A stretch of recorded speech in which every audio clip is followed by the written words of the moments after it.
Hello, everyone. This is Chris Sciria. It's Robert Harding. You know the drill. It's the Citizen Sports Weekly for Friday, June 26, 2015.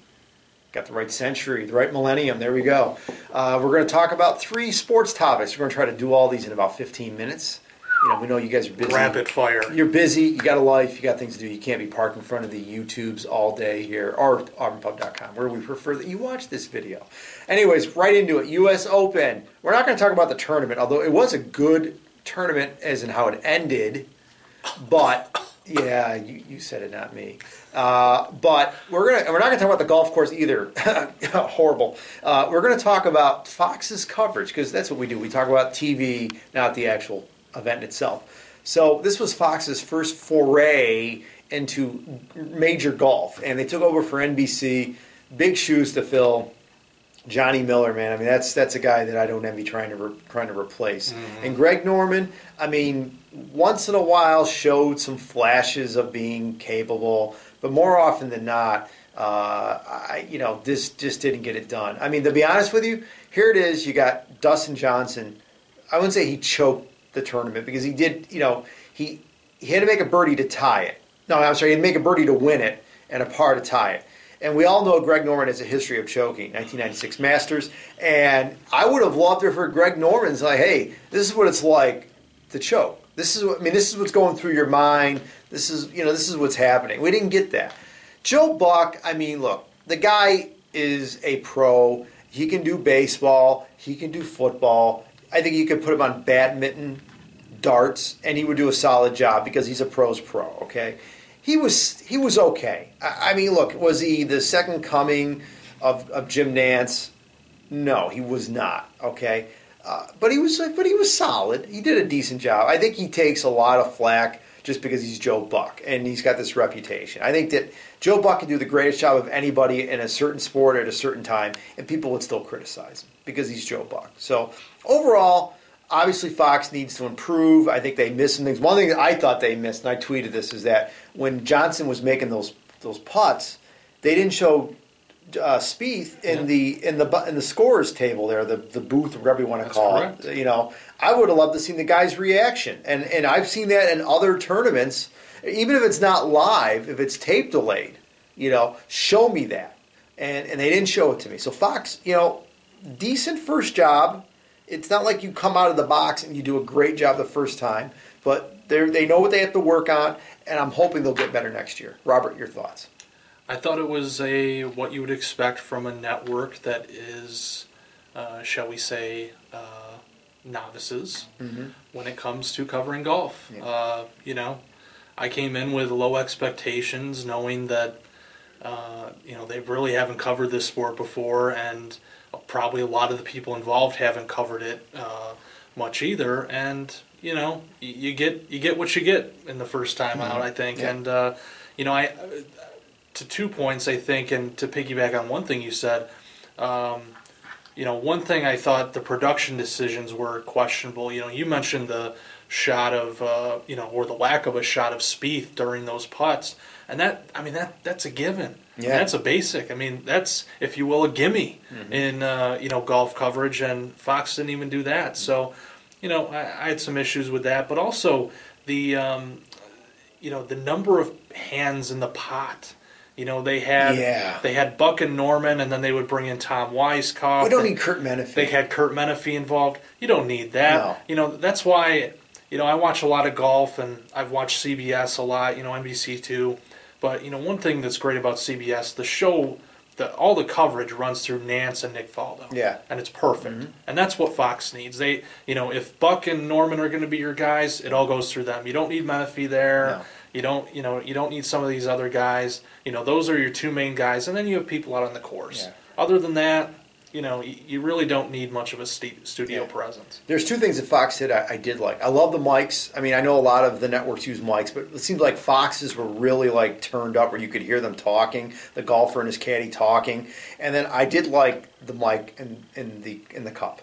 I'm sorry, when that ball would hit the bottom of the cup and you could hear it, I kind of thought that was kind of cool. The other thing I liked, and I don't know whether Fox did it a lot, but I did see it a couple times, is that when a golfer would tee off, they would, on the right side of the screen, have like an aerial shot of the hole, and you could see where the ball was landing. So it gave you a really good idea, the perspective of where the drive went and how their second shot would be set up. So I give Fox credit for those two things, audio and that little side thing. I mean, if you're watching it on a 42 or 50-inch screen TV, that's a great thing to have because you're not going to lose a lot of real estate. If you're watching it on a 24-inch screen, then, yeah, you're going to lose something there. You're not going to be able to see it as well as you could. But overall, from that standpoint, I did like what Fox did. So let's be fair. They need a lot of things to work on, but they did do some things right, and let's give them credit for it. Yeah, they definitely brought some innovations to it, which is a good thing. It might make a CBS, I think NBC's still involved in some golf coverage, so, it might make them take a look at, some things that they could improve upon. No one's perfect in this game. And we didn't expect it. Yeah, but, CBS and NBC in terms of coverage, even ABC, ESPN, are well ahead of where Fox is. So, maybe Fox showed them a thing or two. Yeah. We'll see. But, it was, it was a heck of a thing to do to try and start out with that. But, they'll only get better with time. Yeah. Our next topic is Pete Rose, of course. Yeah. Revelations by ESPN this week that Pete had actually bet on baseball and bet on his own team while an active player or player manager. And to be honest with you, we've discussed Pete a few times on our video here, and I've always said that if they ever found out evidence that he had bet on baseball as a player, A, it wouldn't surprise me, and B, then that's it, lights out. You're never going to be reinstated. That being said, I still think the guy belongs in the Hall of Fame. Mm-hmm. I think that you let him be eligible for the Hall of Fame, and that's it. And that's all you need to do. That's it. I mean, it's, again, no surprise. This is a guy who loved to gamble, and he must have owed a lot of money to his bookie or bookies. And, he was, that's why he's always selling autographs back then, jerseys, things like that. He needs the money. And it's sad because obviously gambling is a sickness. It's an addiction.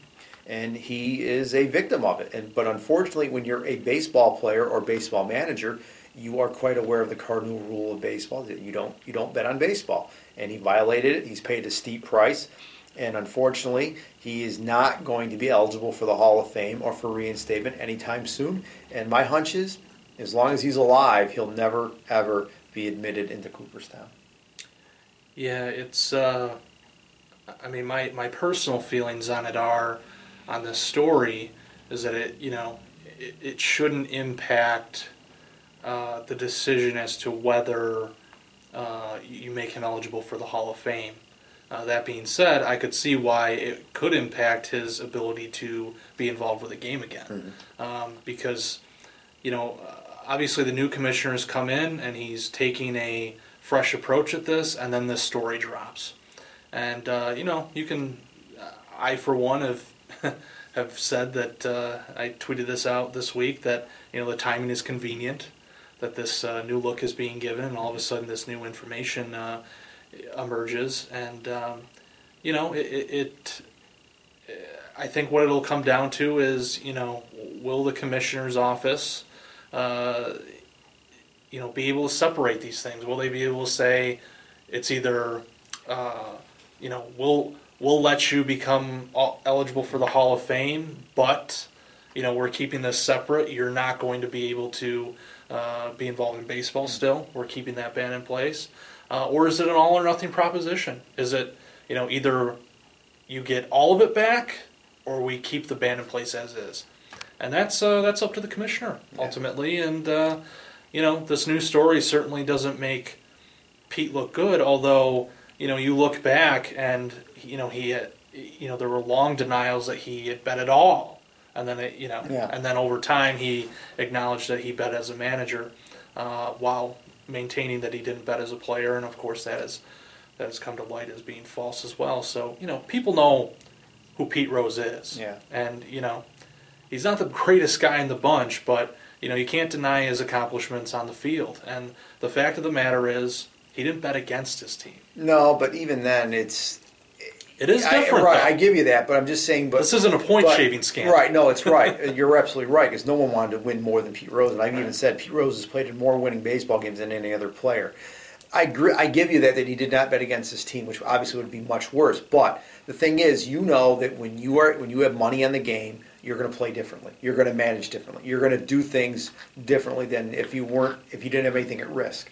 And that's really the problem. And again, it's a rule. It's not like they passed this rule halfway in his career or something like that. This has been the rule from 1920 on, that you do not bet on baseball. And he knew it. He violated it. I mean, I think what happened was he was probably betting on college football, college basketball, NFL, everything else except baseball. And then he lost so much money, he had to do something to try to get it back. So what is he going to do? He's going to bet on what he knows the best, baseball. Hey, I'll bet on baseball. I can't lose. You know, I know that better than I know everything going on inside the game. And, you know, you can't do that. And I think that's what Pete did, and unfortunately, it's going to cost him being in the Hall of Fame. I think he will never be in the Hall of Fame because, you know something? Joe Jackson should be in the Hall of Fame. Oh. I mean, yeah, Joe Jackson supposedly participated in the throwing of the 1919 World Series, but even though he hit like over 400 for the series, and you can't really see that he did anything, but he knew of the plot. Supposedly he took money for it, even though he didn't actually do anything, but he's still banned from being in the Hall of Fame because of the lifetime ban. Okay, and he's been dead now for 60, 70, almost 70 years now. That guy should be in the Hall of Fame if you go by his career, what he did. Okay, so if Shoeless Joe's is not going to be in anytime soon, then unfortunately, Clueless Pete is definitely not going in anytime soon. Yeah, I think there's, the era that I grew up in terms of sports. With fantasy, fantasy right. football and everything. I mean, I remember this becoming a thing as a kid, fantasy baseball and everything. The role that gambling has played in sports in recent years has just exploded. And, you look at other things, like the steroid era. I mean, we have, for example, in baseball, the all-time home run leader cheated. Yeah. Barry Bonds. Yeah. And, nothing has been done about that. I mean, the baseball writers, rightly or wrongly, have policed the voting, and, they aren't giving Bonds anywhere near the votes he needs to get in. But at the same time, you look at the record books, and there it is. Nothing's been done about that. And so, baseball, I think, has to determine how they're going to police these various crimes, if you will. Gambling, yes, it absolutely, when you're a player, when you're involved in the game and everything, yes, there should be rules about that. But, you have to determine punishment that's appropriate here. And you're talking about the records of the game impacted by steroids. What are you going to do about that? Yeah. I mean, that's a whole other topic. And obviously, baseball's record book is like a Bible. I mean, there's no other sport where the numbers are looked at or revered like baseball. You don't see people quoting numbers from football stats or NBA stats. I mean, like if I ask you who is the all-time leading scorer in NBA history? I mean, how many points did he have? You might have to think about that. But if I say who's the all-time home run leader, you instantly know. Yeah. So, all right, our last topic. I'll let you start it off if you want to. Oh, you can do it. It's fine. You're the host. Well, no, but I want to give you a fair shot here. I mean, it's only fair that this is a topic that you wanted to discuss, so we can. Syracuse, right? Syracuse basketball. Syracuse, yeah. Okay. It was a busy week, obviously, with the new athletic director, Mark Coyle, coming over from Boise State, and then near the end of the week, you get the announcement that it's official. Mm-hmm. Mike Hopkins is the head coach designated coach in waiting. Coach in waiting, there you go. Whatever you want to use, for the men's basketball program. So he's going to be taking over in 2018, and I think everybody saw this coming. It was it was only a matter of time, and of course Boeheim earlier this year had made the announcement that he was going to step down. He said, he thought that Hopkins certainly deserved that position to be the successor. But it was in the Chancellor's hands, and Chancellor came out yesterday and said that Hopkins would be the guy. So, I think there's that continuity there. Mm-hmm. The recruits that are coming in the next couple years know that the program isn't going to go under some earth-shattering changes where you're swapping out the staff and everything. Hopkins will take over, and you'll be able to just kind of continue from there, maybe with some slight changes, but, right. It's really a continuation of Boeheim's tenure, so that's a good thing. Well, Hopkins is the main recruiter for Syracuse. I mean, I noticed that when this was announced, Michael Carter-Williams tweeted that he was so thrilled that he said Hopkins was the reason why he came to Syracuse. Yeah. Not Boeheim. He said Hopkins was the reason why he came to Syracuse. So maybe it explains why he only stayed for 1 year. So, again, I think it's great that Hopkins got the job. I'd written a column earlier this week saying that, what if something happens in 3 years that maybe Boeheim wants to stay another year? Or what if there's a real big name out there that you could hire and bring in, and you bring in this guy, that it means that Syracuse is going to be a national championship contender every single year. You don't know what's going to happen in 3 years. That being said, Hopkins, because of his loyalty to the program, he's had chances to take other jobs, I believe. He's interviewed for other jobs. We know that. You do deserve to reward his loyalty towards the program. So from that standpoint, I'm not against it. I'm not like jumping up for joy saying, hey, Hopkins got the job. But I'm not like, oh, crap, Hopkins got the job. So, I mean, I think he deserves his chance. I think, though, that there will be a short leash. I have a feeling that if the wheels start to come off after a couple of years, I think you would see a change. I really, really feel that this is a program that really pays a lot of the bills at Syracuse. With the football team not doing well the last few years, and obviously the other sports, the non-revenue sports, the lacrosses, and I mean lacrosse makes a little bit of money, but still, the other sports, field hockey and women's hockey and other sports, that really basketball pays the bills at SU. And if you start to see a decline in the basketball team's performance and a lowering in attendance, I think if you're Syracuse, you know that you can't let that happen, that Hopkins is going to have a short leash. That being said, he might come out of the gate and just tear it up and be a great coach and take over, and you don't miss a beat, which I would love to see happen, okay? But I'm just saying that, this is a real world we live in, folks, and not everything has a fairy tale ending. They live happily ever after. So you have to be prepared if you're Syracuse, the new athletic director, Mark Coyle, that if Hopkins starts to show that there's declining in the program, don't be afraid. You got to make a change. Yeah. My response when I first heard this can be summed up thusly: "Oh, okay." We knew it because I mean, how many years have we really known this for? Coach that waiting. Yeah. That he was the likely successor to Boeheim, and finally, Boeheim announces that he's going to step aside. Then it became more of a realization that this was going to happen, and then it became official. Yeah. So, I mean, this has been years in the making, so anyone who has followed Syracuse basketball for any length of time knows that, Hopkins was going to be the guy. So, the reaction, I think, for a lot of people was, all right. Oh, okay. Big deal. I know. I mean, I think the whole thing was just that, was this on a contract? I mean, was there a actual legal in-print contract that said, Mike Hopkins will be the next coach at Syracuse University after Jim Boeheim steps down? And everybody signed it, and it's official. And if something doesn't happen, he gets paid. Well, obviously this week they took care of that, and it is official. It is done.